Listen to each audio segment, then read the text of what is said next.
Hello guys! Hello! This is for Sagittarius. Welcome dito sa aking channel. Kapalaran 888 Sagittarius. Alamin natin kung anong messages, vibration, gabay, energy para sa inyong lahat. This is general reading guys. Okay.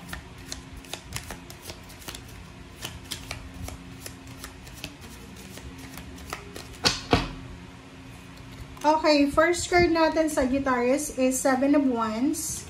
And then, 2 of Coins and Page of Cups. Okay, so this is for the first half na October 2025. Okay, dishonesty. Nako.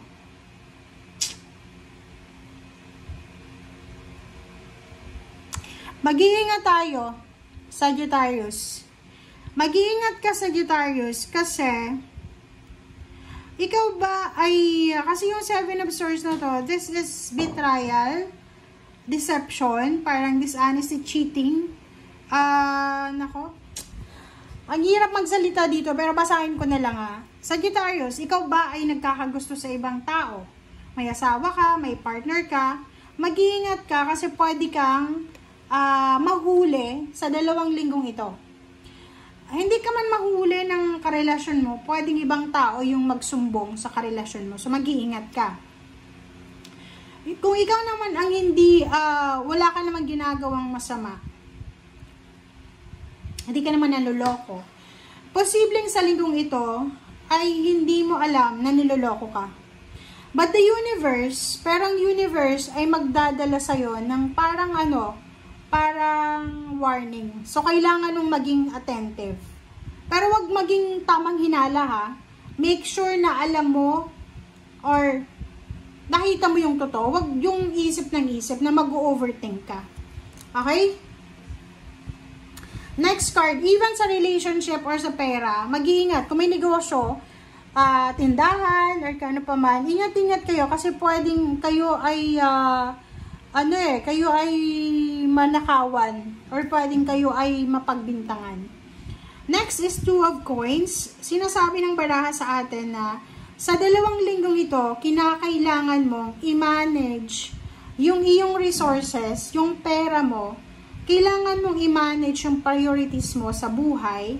Hanapin mo yung balanse ng tama. Ibig sabihin, matuto tayong magtipid. Matuto tayong i-prioritize yung mga needs natin.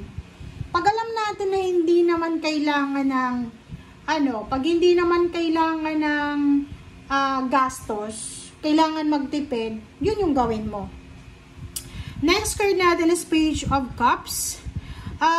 Sinasabi ng baraha sa atin na ihanda mo yung sarili mo talaga kasi sa linggong ito, possible na maging sensitive ka maging silosa, mag-overthink, makakaramdam ka ng sobra-sobrang negativity, makakaramdam ka ng tamang hinala or kano pa man. So, you need to be careful. Alright.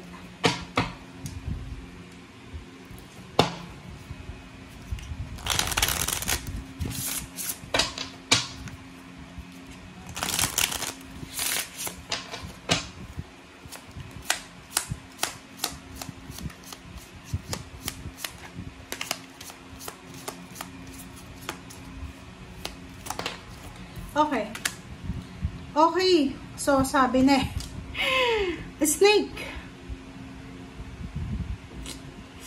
Ingat ka talaga Kasi, itong snake na to, talagang may isang tao dito na connected sa'yo na pwedeng siya ay nanloloko.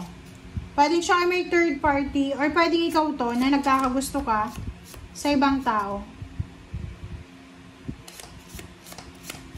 OMG.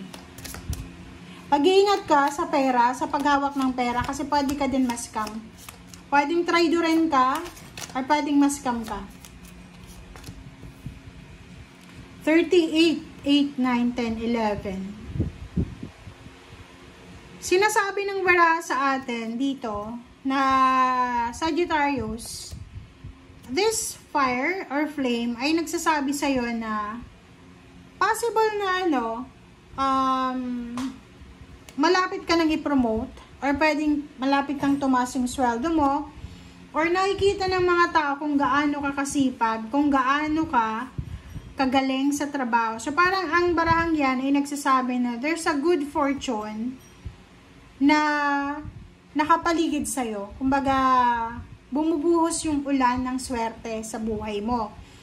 But the problem is, may mga evil eye din na nakapaligid sa'yo. There's an evil eye near beside you. Na parang etong mga evil eye na to, may mga taong nag-i-evil eye sa'yo. Yung parang, nakita nila na sinuswerte ka, nakita nila na masipag ka, tapos yung mga taong to ay nag-wish ng masama laban sa'yo. Yung parang win-wish nila na sana magkasakit ka para hindi ka na makapagtrabaho, sana ganito ganyan. So, mag-iingat ka sa mga taong pinapakiharapan mo, sa mga taong kasama mo, ramdamin mo kasi ang problema lang sa mga Sagittarius, hindi kayo marunong hindi kayo marunong magkilatis ng mga tao, kung mabuti ba sila or masama. Akala nyo lahat mabuti.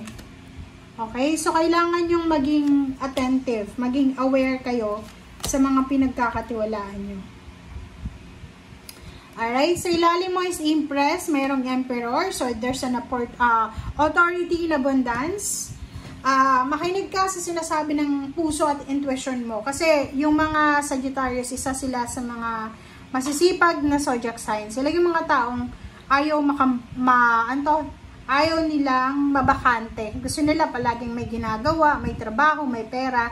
So, sa barahan to, sinasabi na, you have power, you have hidden talents, or hidden energy, or hidden gift, na posibleng siya yung magiging stepping stone mo para makuha mo yung tagumpay, yung authority. Halimbawa, hindi mo alam na magaling ka palang mag-sales talk, or hindi mo alam na swerte ka pala sa negosyo. And, kung mayroong binubulong sa'yo ang iyong intuition na sinasabi sa'yo, oy, Sagittarius, alam mo ba magkakapera ka dito? Makinig ka. Okay? You need to listen. Nine of Pentacles and Ace of Wands, Page of Pentacles, sinasabi na there's an incoming good news about money. So, may mga job offers, business offers, there's a wish fulfillment or financial wish ka na posibleng mangyari. Kumbaga, yung mga hindi mo inaasahan na tao ay posibleng lalapit sa'yo para mag-offer ng job, mag-offer ng partnership, collaboration. May mga tao dito, sa future siya, maybe December or next year of 2026.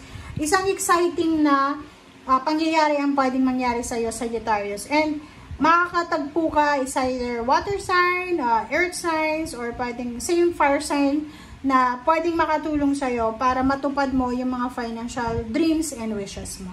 Okay? Thank you guys. Bye!